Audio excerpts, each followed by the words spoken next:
Stuart Holman here with you again for the next in our series of daily devotions on the Psalms, the first book of the Psalms. And today we're reflecting on Psalm 14. At the beginning of this series in the Psalms, we identified two key themes that run like golden threads through the entire collection, often emerging at significant points of the various collections. Now, those themes are God's King and God's wisdom. And while Psalm 14 doesn't seem to stand at any significant point in any of the divisions or collections within the Psalms, it is certainly significant as a wisdom psalm. And significant also in that it's repeated as Psalm 53, verses 1 to 6, with just a couple of variations near the end. And so its message must therefore be of considerable importance. As with almost all in the Psalms of Book 1, this is another Psalm of David. It's addressed to the director of music for use in the regular worship of the temple. And the Psalm begins with the introduction of an important character who appears here and throughout the wisdom literature of the Old Testament. So Psalm 14 for the director of music of David.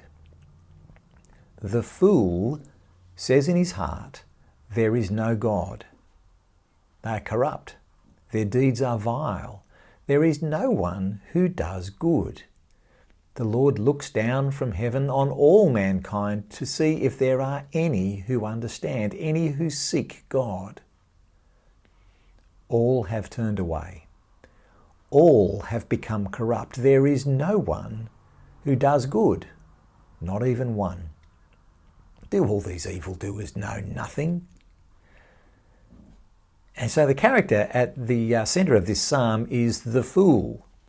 The Hebrew word Nabal, rendered fool in the Psalms, indicates someone who is morally deficient rather than a person of low intelligence. And the word Nabal, that's the same as the name of Abigail's husband in the David narrative in 1 Samuel 25. You might remember he was the foolish man who lived up to his name. Well, that word particularly implies a kind of aggressive perversity. Now, elsewhere in the wisdom literature of the Old Testament, fools are typically mockers of the righteous. They have no understanding of God. They lack wisdom. They are complacent. They speak nonsense, and they have no interest in growth or in change. Famously, Proverbs chapter 1 verse 7 declares, "The fear of the Lord is the beginning of knowledge, but fools despise wisdom and instruction." So, fundamentally, the fool refuses to believe God or to believe that God exists. They are corrupted with evil from the inside out. And so we might wonder, well, okay, who is the fool in verse 2? The Lord is searching and seeking for any among humanity who do not share the fundamental orientation of the fool. Are there any people who actually seek after God with integrity? In other words, are there any who are not fools? And to our surprise, verse 3 concludes that no, there are none. All humanity has been corrupted by sin. There is not even one who does good. It's a pretty bleak assessment of the human race, and therefore a pretty bleak assessment of me and you. Now, in fact, when the Apostle Paul's writing to the Romans, he quotes verse 3 as the culmination of his argument that all people, whether Jews or Gentiles, whether religious or irreligious or non-religious, all people are under the power of sin and to be held accountable to God. That's a pretty dark conclusion. And so we wonder, is there any hope for us? Well, reading on in Psalm 14, "They devour my people as though eating bread. They never call on the Lord." And that's actually the clue. The fool is the one who never calls on the Lord. Presumably for anyone who does turn and call on the Lord, then there is a way out of the darkness. Reading on in verse 5, "But there they are, the fools, overwhelmed with dread, for God is present in the company of the righteous." You evildoers frustrate the plans of the poor, but the Lord is their refuge. So it turns out, according to Psalm 14, that not all are fools. Perhaps more accurately, not all have remained as fools. There most certainly is a way out of darkness because God is present in the company of the righteous. There are some who are indeed righteous. They are in right standing, of right character and disposition in relation to God. And God dwells among them, much to the surprise of the fools. Yes, the fool is the one who imagined that there was no God, but there is a God, and this God is alive and well, and he is in company with the righteous. He lives, he makes his home with those who call on him. And it's this call that actually resolves the psalm in verse 7. Oh, that salvation for Israel would come out of Zion. When the Lord restores his people, let Jacob rejoice and Israel be glad. Zion is God's holy dwelling, the place where he's made his home on earth. In fact, Zion is synonymous with God. For salvation to come out from Zion, it must actually come from God. He takes the initiative. He's the one who makes it possible for the fool to be completely made new, to be put back the right way around, as it were. God's salvation is for the restoration of his people, remade out of their foolishness and now reoriented to God. In his letter to the Romans, the Apostle Paul reflects on this great salvation that did come out of Zion.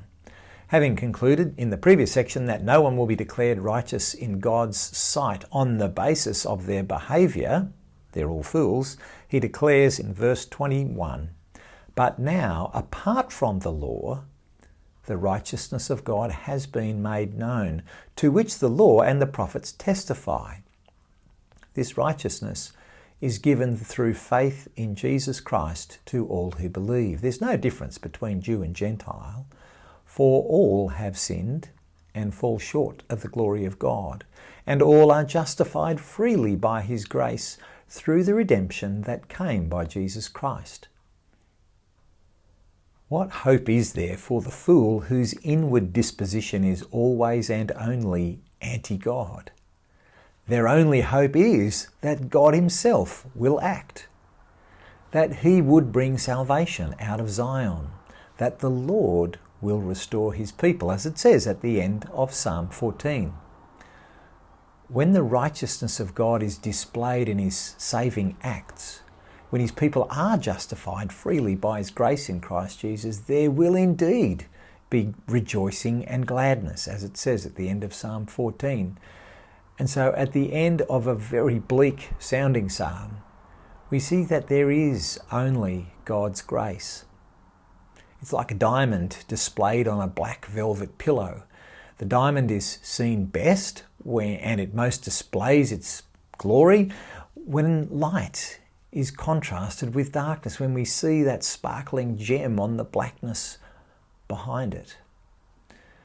For the most part, Psalm 14 shows us the foolish arrogance of sin, but its diamond cry for salvation from Zion has actually been answered in Jesus Christ. As a wisdom psalm, Psalm 14 invites us to reflect, to draw insight from this as it reveals God and his ways. So let's actually go a little further with this reflection. To find ourselves cast utterly on God's grace, a fool whose deeds are corrupt, it's a bit hard to take. As Christians, we recoil and instinctively reject the description of total moral depravity that both Psalm 14 and the early chapters of Romans pin on us. Surely we're not that bad. We want to claim some kind of basic goodness, some intrinsic moral high ground. But we cannot. Importantly, however, we are intrinsically valuable in God's eyes.